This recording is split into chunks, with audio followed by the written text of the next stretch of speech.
Opinions expressed in the following show are solely those of the hosts and their guests and not those of W4CY Radio, its employees, or affiliates. We make no recommendations or endorsements for radio show programs, services, or products mentioned on air or on our web. No liability, explicit or implied, shall be extended to W4CY Radio or its employees or affiliates. Any questions or comments should be directed to those show hosts. Thank you for choosing W4CY Radio.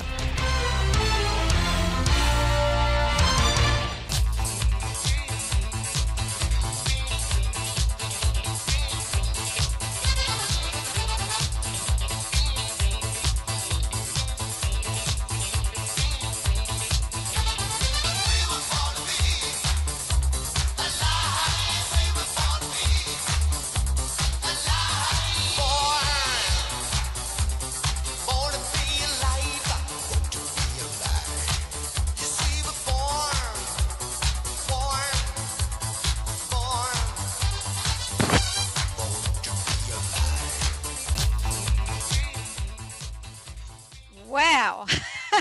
You're listening to Until Now with Rosie Pica, and what a wacky music introduction we had this time. Maybe it's matching my energy that I'm running on today, completely wacky and off kilter. Anyway, you're listening to W4CY Radio, where we talk to ordinary people with extraordinary experiences.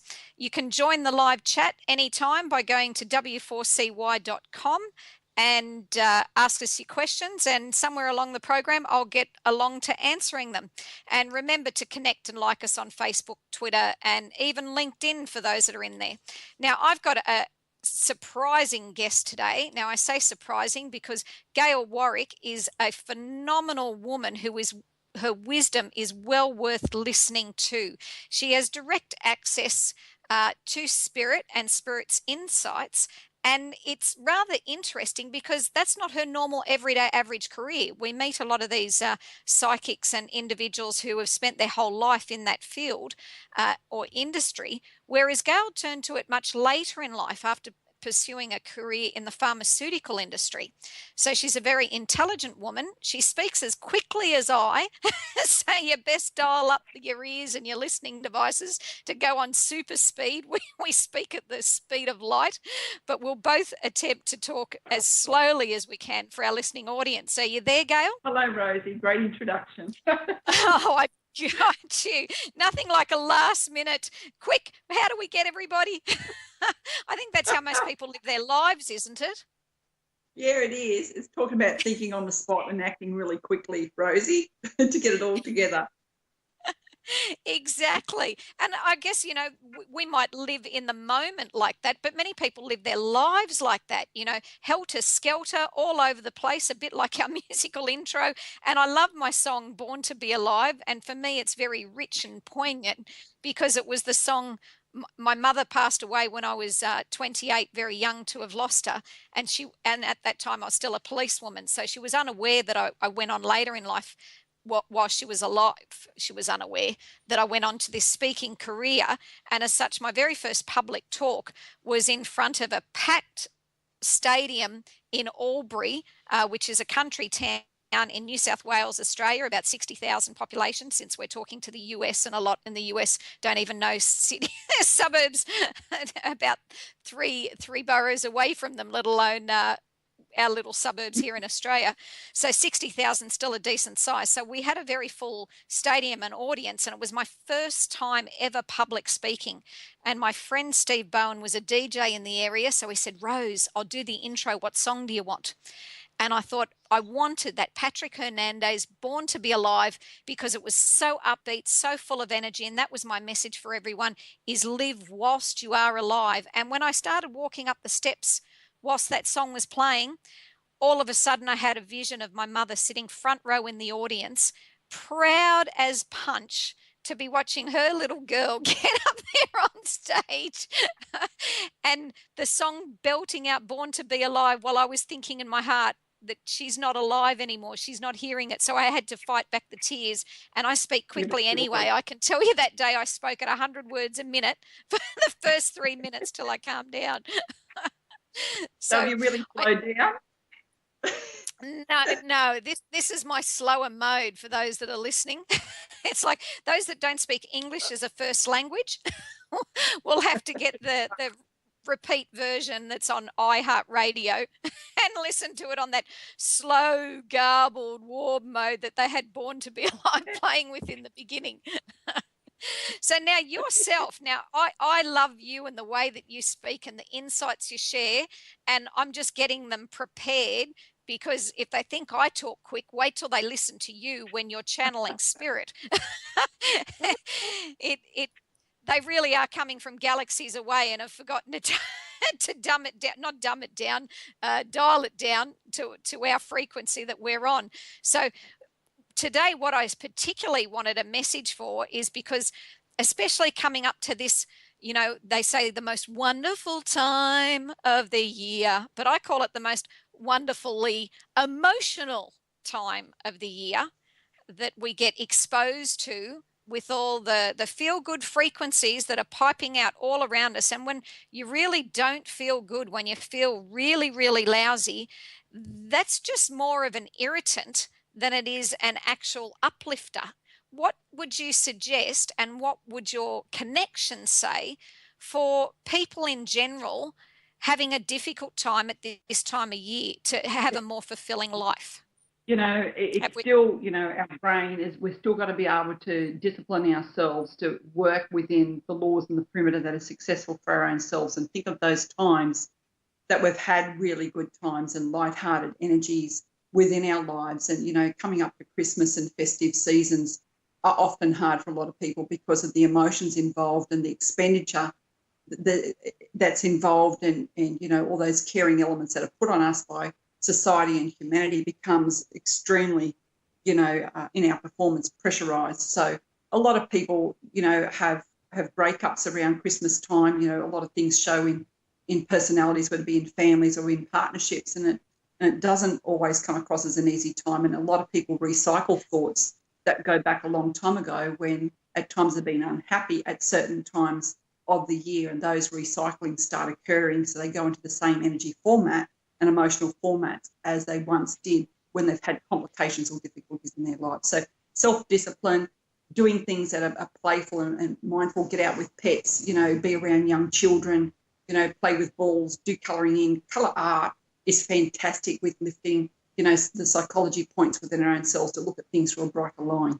Okay, Gail, and I'm gonna do a bit of a pattern interrupt every couple of sentences, only because there seems to be static and garble coming through at times, and which is unfortunate, because you have tremendous clarity and specificity in the words that you selectively use to speak and communicate your messages from the other side that you hear. And one of those words that I heard earlier in the piece is this: there is a tearing energy often at this time of year. And I thought that I've never heard it worded that way before, but that's exactly those that are around those family Christmas dinners, the family that only comes together once a year and then regrets having ever done it and try to put it off for another year, but out of obligation, come back again. Exactly.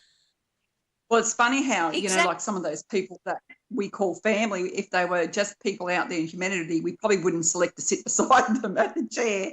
It's only that they come under the name of family that we feel that we have to do that. So vulnerability certainly comes up in keeping the peace, doesn't it, around this time of year? Exactly. And that's another great word, is recognizing, I guess, your own vulnerability as we do that, and be gentle on ourselves at the time. I use the saying that, family is not who I share blood with. Family is who I would give blood for. And that's my definition of who I've made. Exactly. Because again, there are people that say, oh, it's time to put the family rifts aside. Well, hang on, I come from a background as an ex-cop. Some of those family members have been responsible for murders. We ain't putting any rift aside. There are bodies buried, baby. So exactly. Again, exactly, good point taken. They're unaware of other people's circumstances when they give this carte blanche, one size fits all answer for what you should be doing in your life, when we each really only speak and are responsible for our own lives, our own thoughts, our own words, and our own actions. Exactly, and take responsibility who you want to share those times with. And, we always say, use a little bit of your visual thoughts or your projection as imagine yourself coming away from Christmas Day before you enter into it and say to yourself, I had a really good time.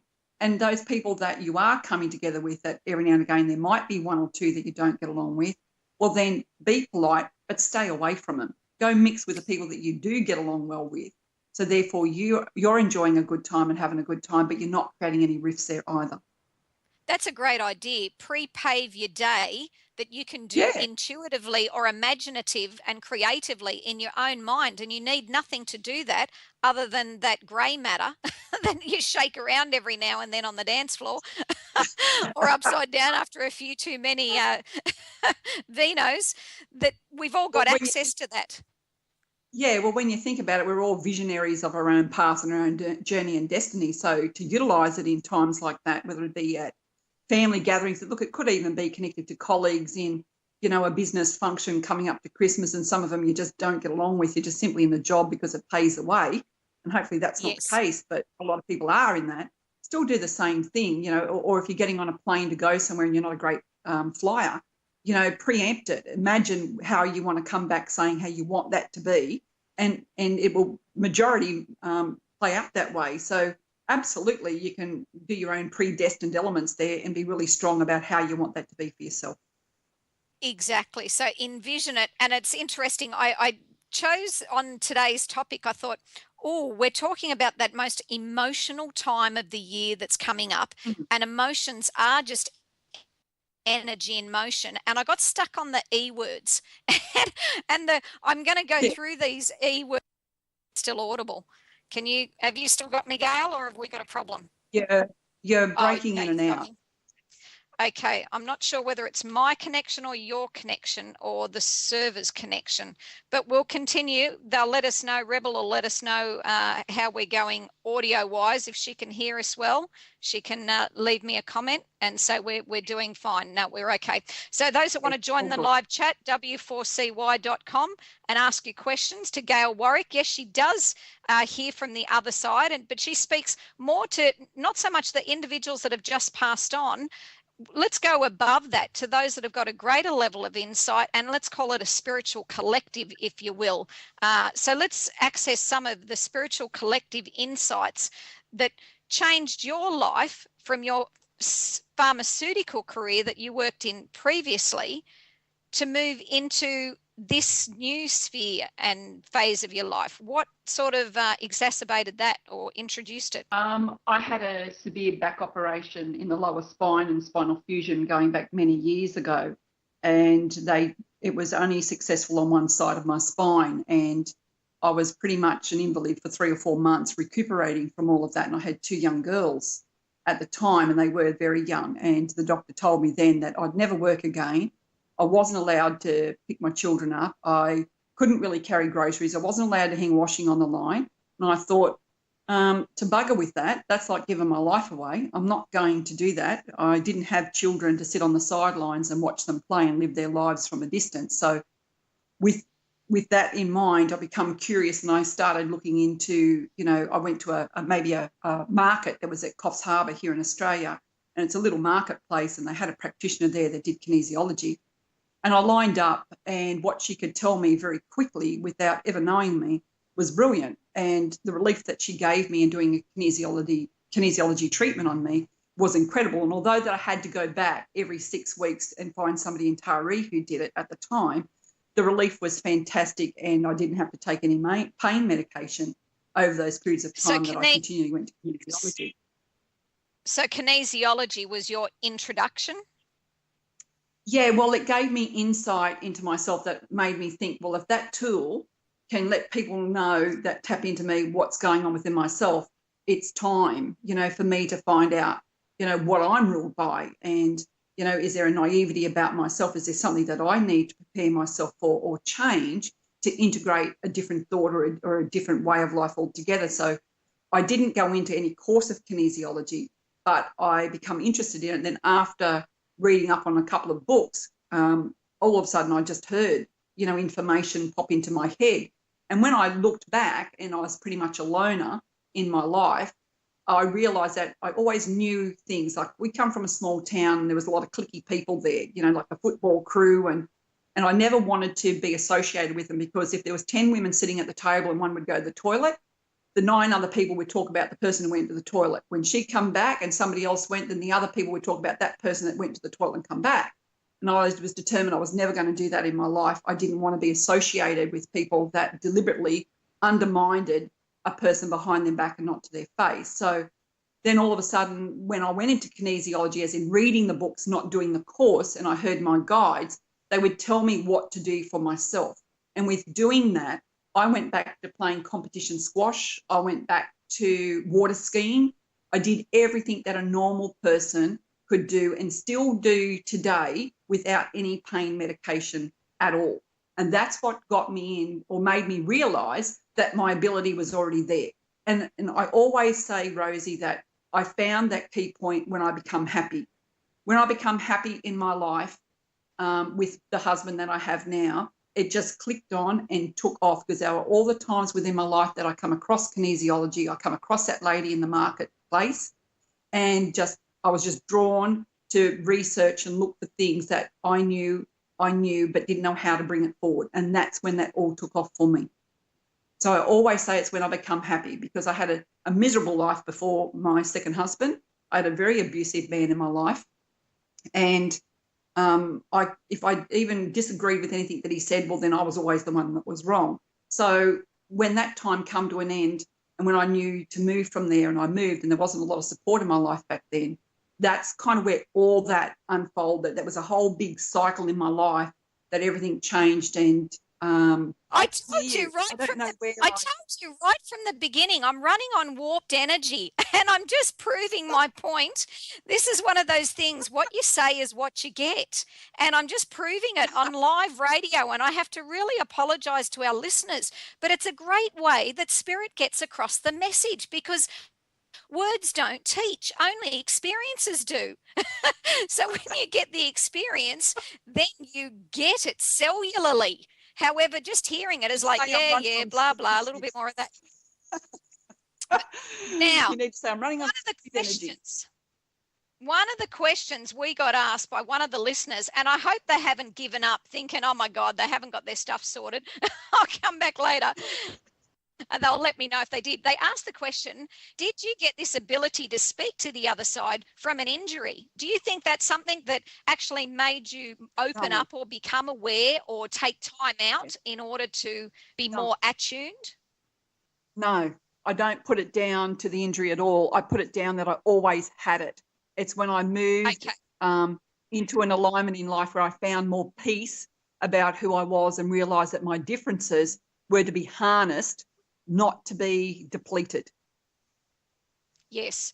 And I'm aware there is a gentleman genius who had actually been hit to the side of the head with a baseball bat, and that's how he actually became the genius. So he literally did have some sense knocked into him. So I think for some people, they may develop and take time out from an injury that makes them turn to alternatives that they otherwise may not have looked at. No, well, I believe my injury made me realise all the more and stood out how unhappy I was, especially when it was connected to the spine and associated with the support lines of life.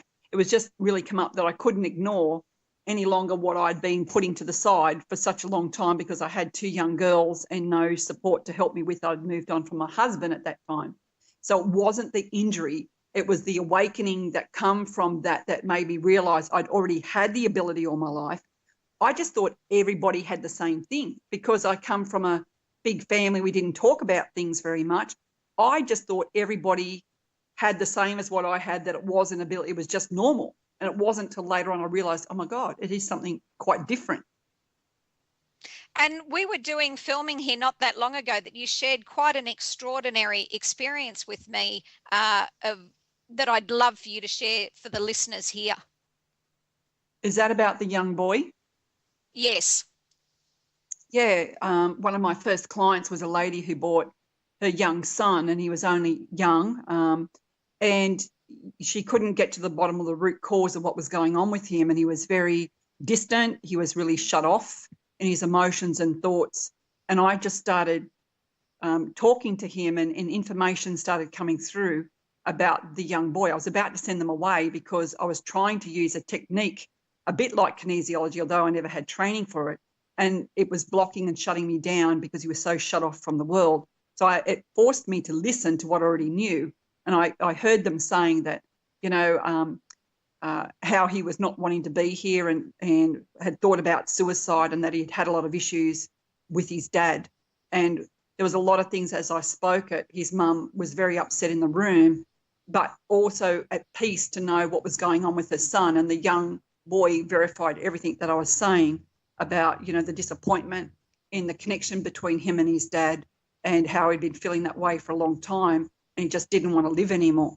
And the guides told me where to put my hands and what to say. And he's a really young man now, moved on with his life, got a fantastic career. Obviously, I've seen all their family, and the mum and the dad, unfortunately, did separate months down the track, but all of them are much in a happier unity and relationships for themselves, but with other people in their lives now. And that's truly where my business started from, was there because of the experiences and the outcomes that I created for them. It started off 2 people in a week, and the following week was 15, and the next week was like 30 or 40, and it's kind of gone that way. So I trust what I get through. I never waver from it, ever, because it's that honest and so clear. So I always stick with what it is that I hear. Exactly. And that's the main capacity that you work with spirit, is in a healing capacity, or for others to access their own abilities to self-heal and self-empower themselves. Yes, it's to encourage them to listen to their own guidance system again, because obviously, as you know, Rosie, a lot of people detract us, or a lot of things detract us from our own listening skills, in life, whether it be money or health or people or place. It's or called time life. to work. Yeah, exactly right. Yes. But to come back and re-harness that, because one of the biggest gifts we've got in this life is choice. And when we harness that direct approach of our own guidance system to know what is right for us and how good we feel about it, is our direction within its own self. And we have to be taught how to communicate back to our own selves again, and stop not listening to ourselves. We need to learn how to re-listen and regather that true intent and content of what our word, but what our origins say to our own selves as well. Exactly. And unless you're in the corporate elite or athletic elite, you don't get educated in this manner. Now, I work as a public speaker and presenter doing motivational programs, so I get to share this to lots of groups that pay me really well to do it. But the average person doesn't get access to this because it's not taught in schools. It's not shared, en masse. And some of what I guess people within the psychic arena I call very airy fairy, only because they're taking more power away from a person, because psychic is not spiritual. I always say that the more spiritual you become, the more your psychic abilities will automatically increase. But it's like the old saying that Buddha was with his disciples, and his disciples were all sitting there meditating, and one of the meditators got so excited that he's levitated, so he's come out of his meditation and he went to Buddha and he said, Buddha Master, I've done so well, I'm levitating. And Buddha's answers was simple. It was, well, that's very good, but don't let your levitation distract from your meditation. Exactly. So but that's a really good point. That's exactly right. And that's probably what I want listeners to start to understand, is not to give their power away to others to predict their future, is more to develop those skills and learn the tools of how they pave and directly create within reality their own lives and futures. And it's not, the airy fairy that, people get caught up in the hype of, oh, I did the law of attraction, I did this and I did that, and, it never worked. And it's, well, if you do something for 2 seconds or 2 minutes or 2 days, which is about the effort most people do a pattern interrupt, it's not going to have a huge impact on average your 60,000 thoughts that you're thinking every day. Now, I just like to remind listeners that if you want to join in the live chat, go to w4cy.com. Now is your chance to ask Gail Warwick, who's got direct access to spirit, anything you would like to know as an insight for your own fulfilling life while we've got access to her for this period of time. Don't forget to also like us, the program until now, on Facebook, Twitter, social media, on a piece of paper, stick it up on a billboard, anywhere you're passing. We're shameless self-promoters here, and I have no problem with that. So now, but once my again, words for the... Sorry, I was going to say my words for the day were picking up was extraordinary. And then I was getting caught up on that energy of emotion that I started to talk about in the beginning. And I started to put down some other words as a choice of focus to help people get started. Because sometimes when you're really stuck in that quagmire and difficulty and in that warped space, it's rather challenging to get out unless you have some tools. So for me, these little lifelines are just certain words, which was like enthused, excited, elated, energized. And as I speak those words, I actually start to feel it. Do you find that as Spirit shares with you that they use specifically words as tools to Absolutely, uplift? Rosie, and very much into doing affirmations even before your feet hit that floor of a morning, before you get out of bed, saying something like, life is good to me. I'm comfortable in who I am. There's a lot of affirmations or just basic words like you were saying. As soon as you talk about love or happiness or enthusiasm and opportunities, they all have a vibrational energy. They're not a dead energy, but they're a vibrational form. So anything like that works spectacularly, obviously. And some of the other tools that I remind my clients is just take that moment and ask yourself in that matter of that moment, am I happy right now doing this? If your answer is yes, you're on the right track, because there's something within your body that's a tool that will not lie to you if you ask yourself that question. Am I happy being in this company? If the answer is yes. Okay, yep. I was just getting clarity on that question. There was a bit of, I am happy being me. Was that the statement? No, it's about in that moment. Say if you went to a party, this is an example, and you're not sure whether you should be, say, am I happy being here? If your answer is yes, well, then be at the party. If your answer is no, well, then leave the party. There is something in our vibration that will always answer you truthfully with the basic question of yes or no. Am I happy being in this work? Yes. And you'll just get it. You will know it straight away. Once again, exactly. Colour is fantastic. Affirmations are fantastic. They're all tools. And if you think that you don't know what to say in that moment, connected to an affirmation or a positive word, write some down so you can stick them on a mirror or open up a book and you know that there's a word there. Or we all have remembrance. Think of something that you smiled or laughed about, even in childhood or going back. You know, I use that. Music is an incredible tool, Rosie. Find an artist that is uplifting and turn the damn song on and listen to it, and you instantly the song gets turned on for you. I had Neil Diamond playing this morning with Some Days Are Diamonds and Some Days Are Coal. And I thought, yep, again, that funky energy. But we've got some questions from the listeners at the moment, and I seem to be yelling. I don't know why, because I think it's going to America that I need to yell a bit louder to make sure they hear me over there from Australia. It's that old mentality.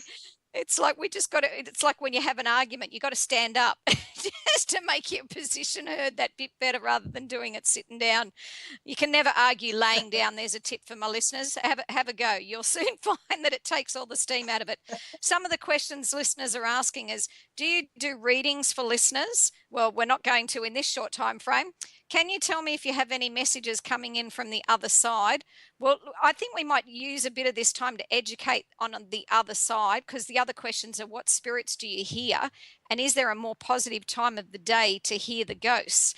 So I think this is where we were talking about specifics of words. Everyone's got a meaning or definition or a belief of what is a spirit, what is a ghost, what is the other side, what is that energy. So let's clarify some misconceptions here. I'll let you go first, Gail. I don't see them connected to and call them the other side. I just believe it's a parallel world and they're in this world with us. And it's not an infringement, it's a blessing and it's a gift. We're never alone. There is no specific time in the day or the evening where they become more clearer or the clarity is stronger. If you have the ability and the connection, it's there all of the time. But you have to have manners and respect for yourself and people that are human as well as spirit form trying to gain messages forward and through. As well as, sorry, you got garbled. There's a specific... Gail, can you hear me? You got garbled at the end there again. Your connection really is, unfortunately, normally this would happen in America. Australia's got normally really quite good technology. So I'm not sure of your location, but it keeps running in and out. There was another question: how long do people linger in the afterlife? So again, we're not really talking about afterlife. We might say parallel No. lives or many lives or many, like just like there Yes. isn't one finger on your hand and all the Yes. fingers are connected to the body. Yeah, it's connected to collective consciousness, and they're in that world with us and everything that they do. So everybody is different. I don't believe anybody lingers. There's different departments connected to spirit and spirit's intelligence about where we go first and foremost, or what's necessary for each soul or each being in their passing. But it's a very different, and it's very contradictory. Yeah, I would it's relate a it a little bit to here on Earth. Here on Earth, for example, you know, if you happen to play lawn bowls, you're not hanging out with the guys who play football. There might be slightly different interests. The same if you're a physicist, you're not, you know, down at the pub talking about, you know, what the cricket scores are. You may or may not be. It's not to be that judgmental to say physicists don't have an interest in cricket. It's just to be sort of generalistic. And, you know, there are flocks. What's that old saying? Birds of a feather flock together. Yeah, exactly right. But it still goes back to the statement that you made earlier. It's still being and remaining grounded, supported in your earthing, and being in reality here. We don't need to leave our physical self to connect to spirit to gain the knowledge and information that we need to gain. Spirit comes to us and finds a way in telepathy or intellect that gives us an understanding and the integration of that moment about what it is that we need to know. We are never on our own.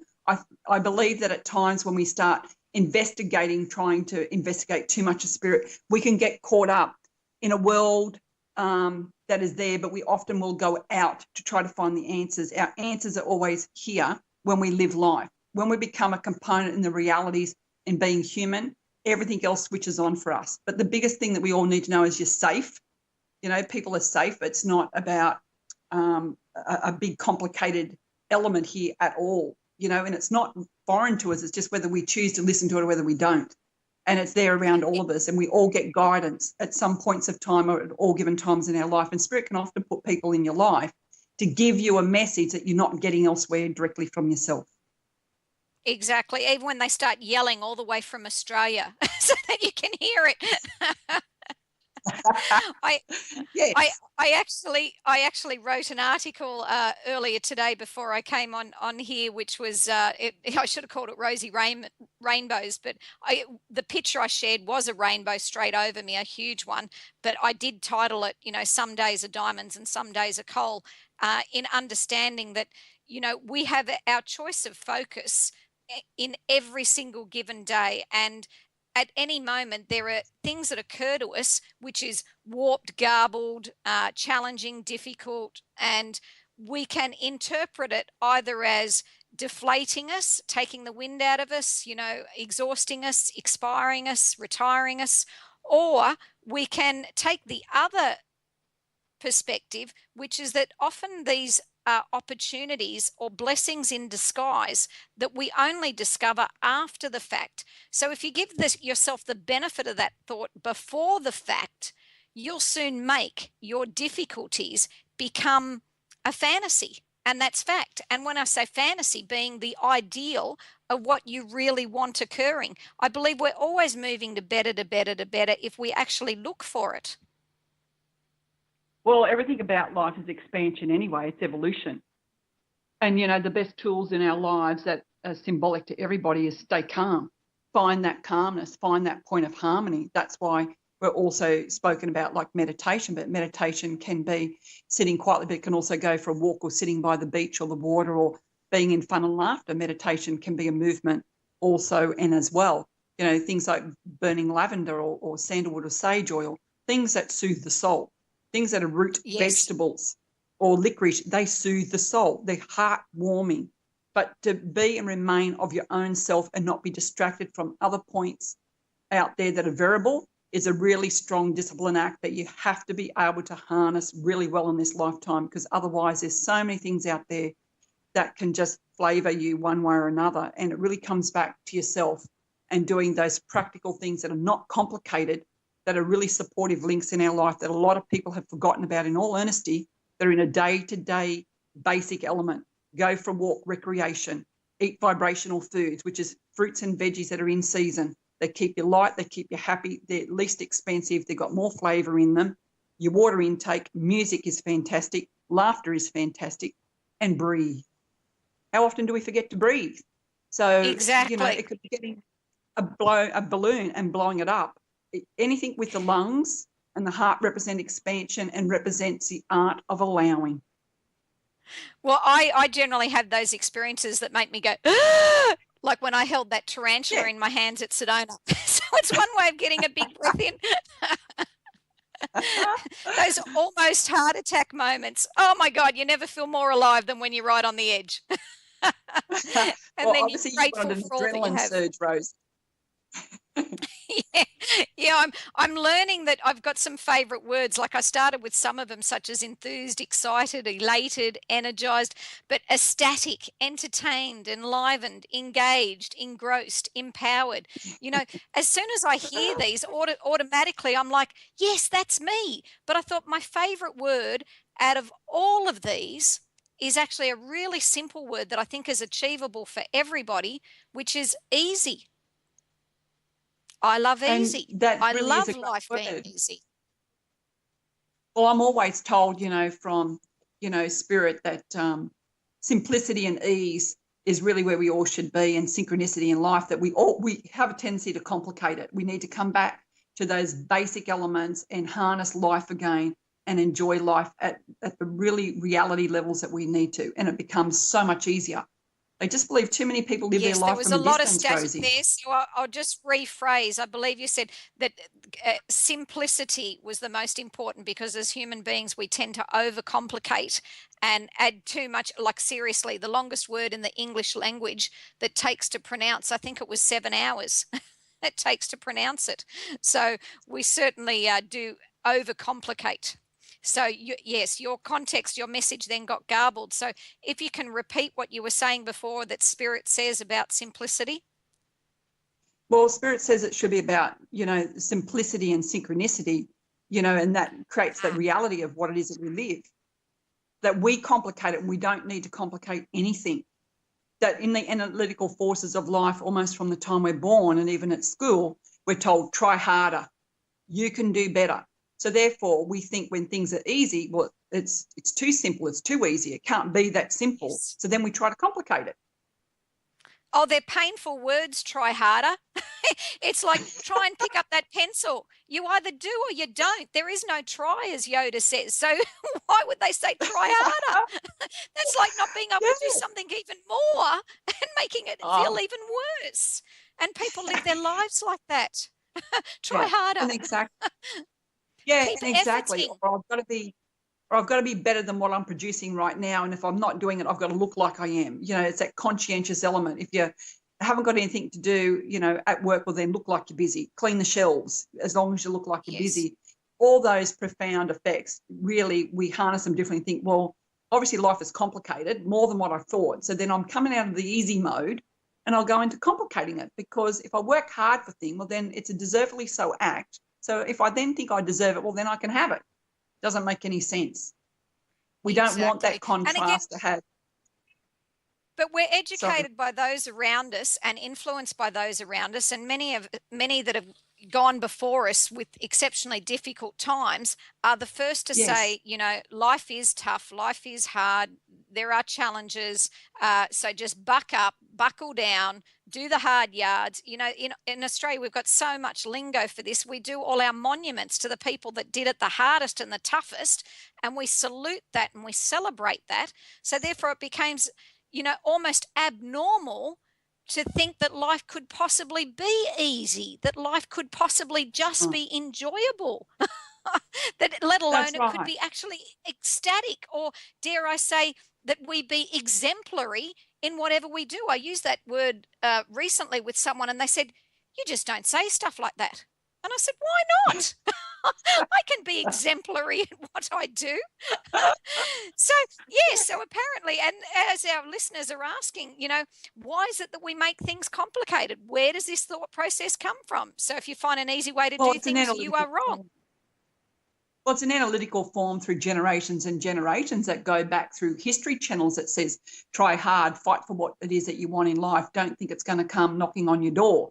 You got to go get that. Exactly. You know, You've got to go fight for it. Work hard for it. Its money doesn't grow on trees. Well, that's why in this lifetime we're very much about mental evolution, you know, because the body has the right evolution, but the mind or the mentality is not caught up. And it's about mental evolution, about believing that you are enough of, knowing that life is good, knowing that you can fulfill your dreams and desires. And I guess with technology's paved the way for us to understand that there are easy ways of doing things. Like no longer does the mailman have to do long hauls through the snow in order, you know, or as his grandfather did with bare feet to get to school with whatever big backpack.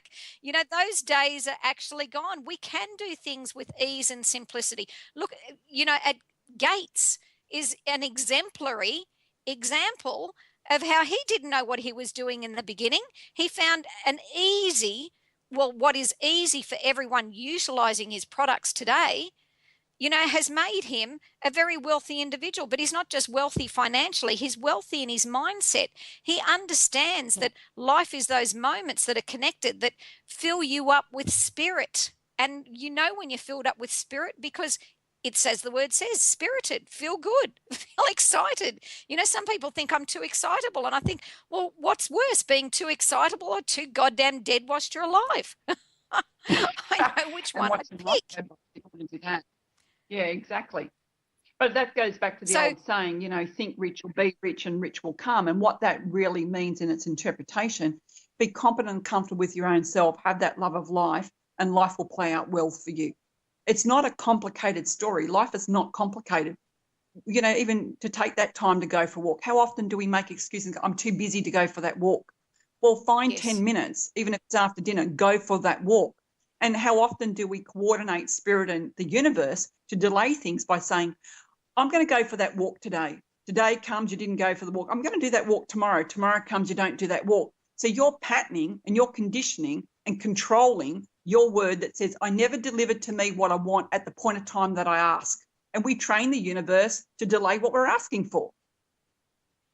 Yes, most definitely. And we can see it in human relationships. Like all you've got to do is have a person walking together with a puppy. Who does everyone make a beeline for? The puppy. No one ever goes up to the person and go, oh, you're so cute. You're so adorable. Oh, Coogee, you're just so sweet. I just want to cuddle you. Imagine if we did that to people and we went, oh, nice dog. Oh, well, we'd certainly shake things up. Yeah, well, I know it's really difficult even here these days. You go for a walk down the street and everybody's looking everywhere else but at you. Very rarely they acknowledge each other when they're walking past in the street. Like, where's all the manners gone? You know, so it's coming back to the realities, and it's what we have to take responsibility for as individuals and put and keep into practice some of the really basic rules of life that create confidence and comfortability in ourselves and in all that's around us. And, you know, they always say that we're our own creators and we can create our own world. And that's what they mean by it, is listen to your dreams, talk about what you would like to see come to fruition, you know, draw a picture if you have to. But and I like those words, confidence and your own comfortability in your creations. So if you were to give listeners today 3 things to take away that Spirit would want them to know, what would those 3 core things be? And say them slowly, Gail, because there is a bit of static. So they've got static and speed to contend with. Yeah. Believe in yourself and ask yourself those questions every day. Am I happy?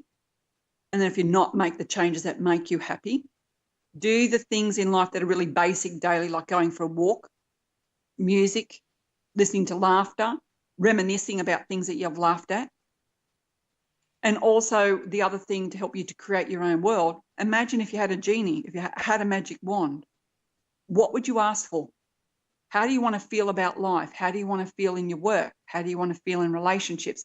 Talk about how you want to feel, because then that way it can ultimately, our pictures can change a little bit to do with our future. But if you talk about how you want to feel at home and in relationships, happy, thought of, respected, then it puts that into alignment and draws the right people into your life that creates that for you. How do you feel about work? Respected, honoured, validated. Exactly. Then you become that. Now, for those that want to get in touch with you, where can they contact you, Gail?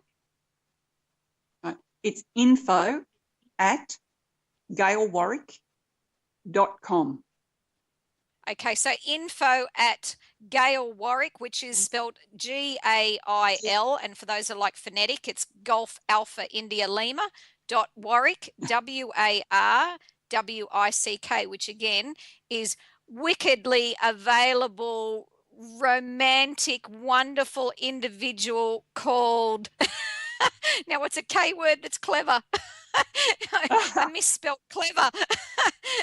So just Gail, remember though, there's no dot in between Gail and Warwick. It's info@Gail, GAILWARWICK.com. .com, got that. So info@gailwarwick.com. So thank you very much for joining us, Gail, and we'll have to have you back again when we've got a clearer connection so that our listeners can receive far more information. Thank you, Rosie. Thank you, listeners. And Merry Christmas to everybody, and enjoy. Thank you. Now, for those of you that are listening, you've been listening to Until Now with Rosie Pica on W4CY Radio, where we talk to ordinary people with extraordinary experiences. And every week I draw a card from the Abraham deck, which is channeled by Esther Hicks. And today, funnily enough, the card I'd drawn was a statement that says, we are each responsible for the thoughts we think. And just on closing, I'll share this thought. When you're in alignment with who you really are, you cannot help but uplift those with whom you come into contact. Your value to those around you hinges upon only one thing, your personal alignment with Source. And the only thing you have to give to another is an example of that alignment, which others may observe, then desire, and then work to achieve. But you cannot give it to them. Everyone is responsible for the thoughts they think and the things that they choose as their object of attention. So today, this week, my object of attention is on easy. Let me know next week, same time, what your object is on. Remember to like us on Facebook, Twitter, and any other social media or LinkedIn, and look forward to talking to you next week. You've been listening to Rosie Pica.